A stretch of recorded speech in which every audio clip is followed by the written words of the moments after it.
I am Mr. Green here. I'm going to be taking you through the final lesson of the atomic structure and radiation section of the Paper 1 physics topic. Our final lesson is on contamination and irradiation, and our learning objective is to learn all about the dangers of radiation. If you could pause the video and take that learning objective down as your title.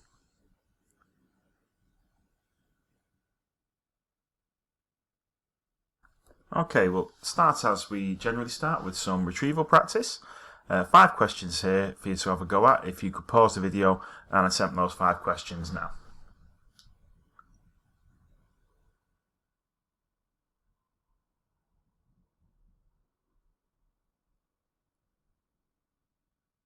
Okay, so go through these answers now. Question 1. What's the definition of radioactive decay? That's where a nucleus emits alpha or beta radiation, changing the structure of the nucleus. It can also emit gamma, but that doesn't change the structure of the nucleus, and normally gamma is emitted with alpha or beta. Question 2. What's the definition of an isotope? Well, an isotope are atoms that contain the same number of protons but different numbers of neutrons. Because they contain the same number of protons, they would be the same element. For example, hydrogen always contains 1 proton, but it could contain different numbers of neutrons, slightly influencing the way it behaves. Question 3. Name 2 models of the atom. 2 models we can name are the plum pudding model and the nuclear model.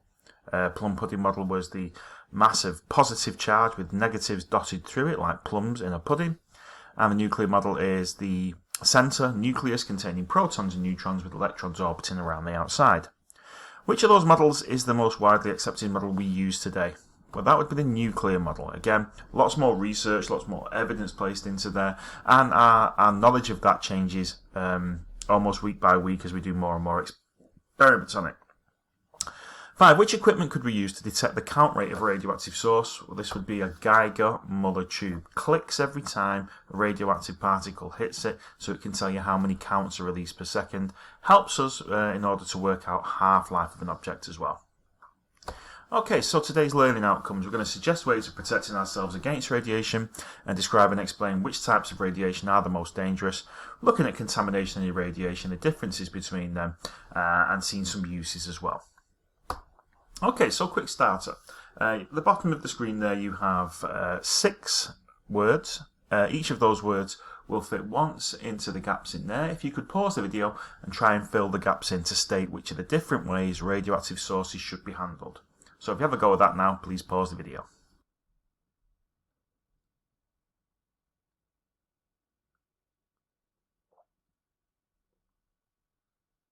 Okay, let's go through these answers then. So, first one.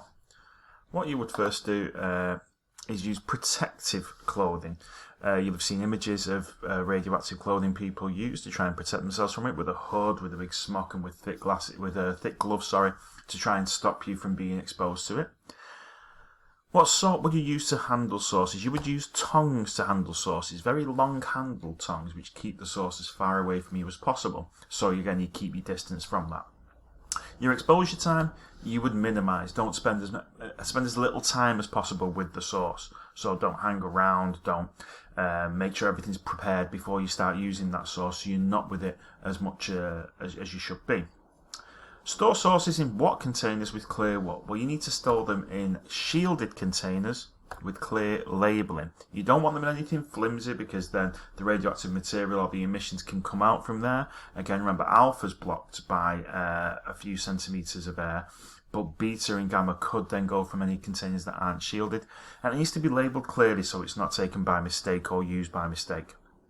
Fire service should be notified of where sources are stored, just in case there's any sort of emergency or any sort of problem, so they know that that's where the sources are stored, so they can secure that area fairly quickly and look at the risks involved in that. Okay, so let's look at the difference between irradiation and radiation itself. Lots of people are scared of radiation, especially when they hear it's used on many things that they eat. We know there are dangers involved in radiation, so you'd think we want to keep as far away as possible. Dangers caused by radiation are it ionizes atoms, so it knocks electrons free from there and gives them a charge, changing the behaviour of the atom and changing the structure of whatever the atom's involved in. So there's our atom. You can see it's got lots of electrons on that shell. Ionizing radiation comes in and it gets absorbed by one of those electrons. That electron then gets knocked off and that becomes a charged particle, an ion, which behaves differently from the uncharged particle. Now, radioactive means it contains a substance that is radioactive. It contains decaying particles. So something that is radioactive will contain particles that decay and emit these radioactive particles. Now, if this is unintentional, we'd call it radioactive contamination. So if something's touched something radioactive and brought those particles with it, if it's become embedded in something that someone's using or has got on someone's gloves, they would say to be contaminated with radiation. Now, if something's exposed to ionizing radiation, it doesn't become radioactive and dangerous. It's said to be irradiated. Much like shining a torch that's lit on an object lights that object up, that object doesn't become light as a result of it. Exposing something to ionizing radiation, bathing it in that radiation, doesn't cause it to become radioactive. It becomes irradiated. Now, there are benefits to irradiating things. A lot of our food is irradiated because that kills bacteria, makes it safer, and we're able to keep it for longer. So, for example, if we have, say, the strawberry that's at the front there, covered in bacteria when we first get it in, we'll clean it and wash it off, but the bacteria will still be present there. If we expose it to gamma rays, those gamma rays will kill any bacteria that are present on there, meaning that it's much, much safer for us to eat. If you look on the packaging of any of your foods, if you see this symbol, it means that that's been irradiated. That's had gamma rays penetrate through there and kill any bacteria present on it. Okay, for the next task, you'll need to draw this table in your book. So pause the video while you draw this table out.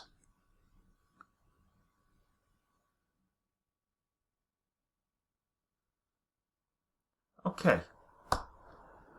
These are statements that are made, contamination and irradiation statements. You need to decide whether each statement is a contamination or irradiation and place it in the right column of that table that you've just drawn. So if you pause the video while you look at these statements and place them in the right columns and restart the video when you'd like the answers.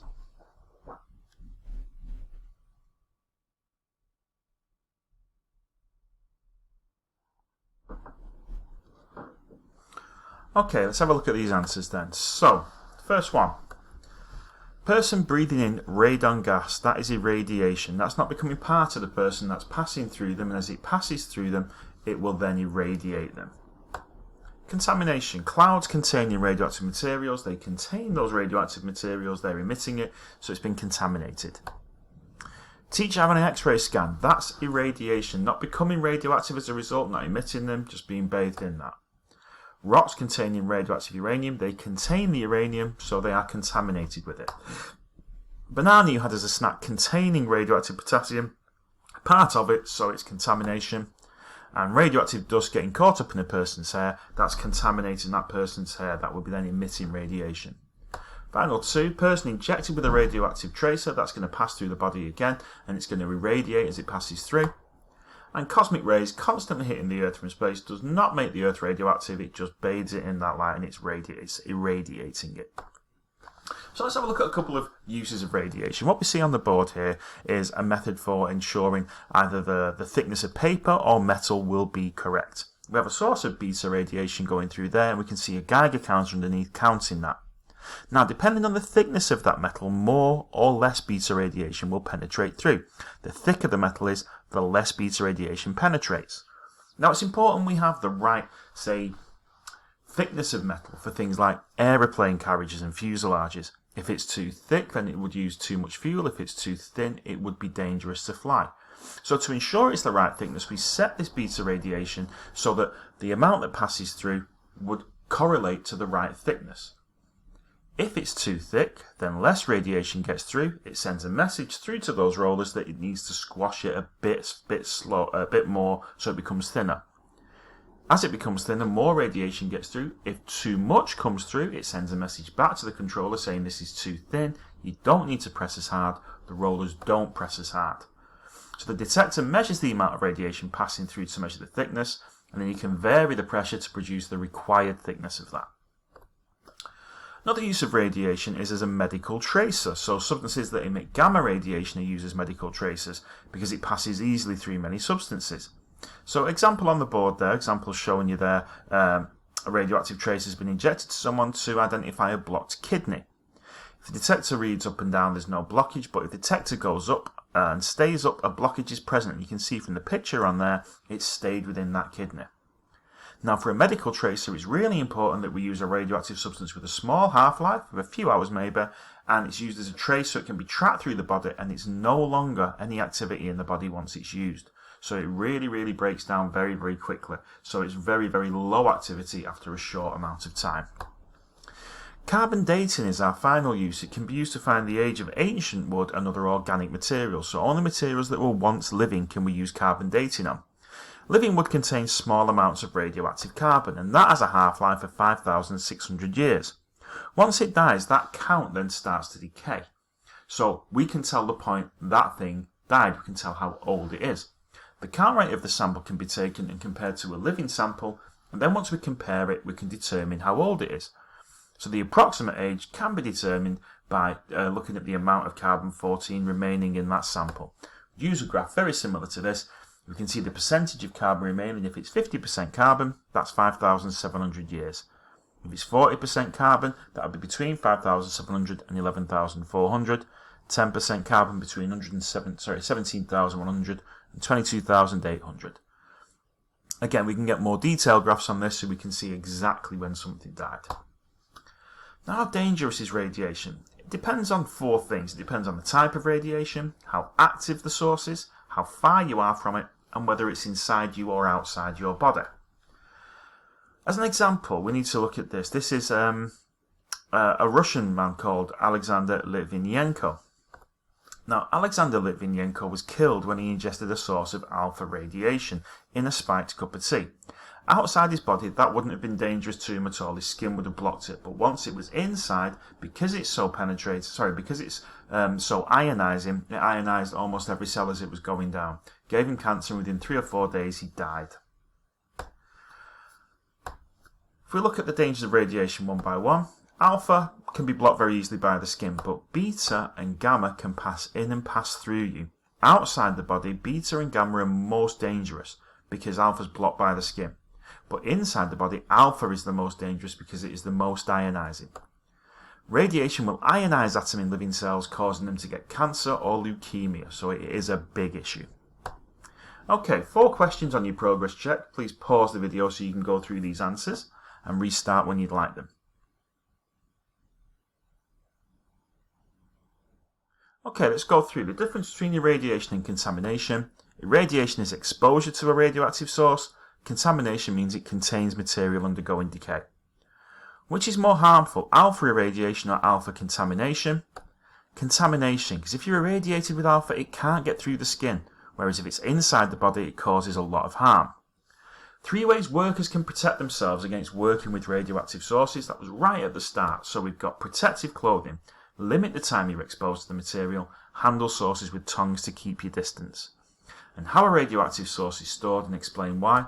They're in shielded containers with clear labels. They're shielded, so whilst it's stored, it isn't irradiating anything, and they're labelled so it isn't mistakenly opened. Okay, finally, finish off a multiple choice section.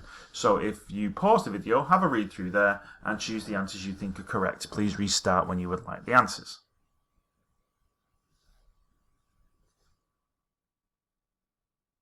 Okay, question 1. Radioactive sources should always be pointed towards you, stored in shield label containers, or kept on you at all times. Correct answer there clearly is B, stored in shielded labelled containers.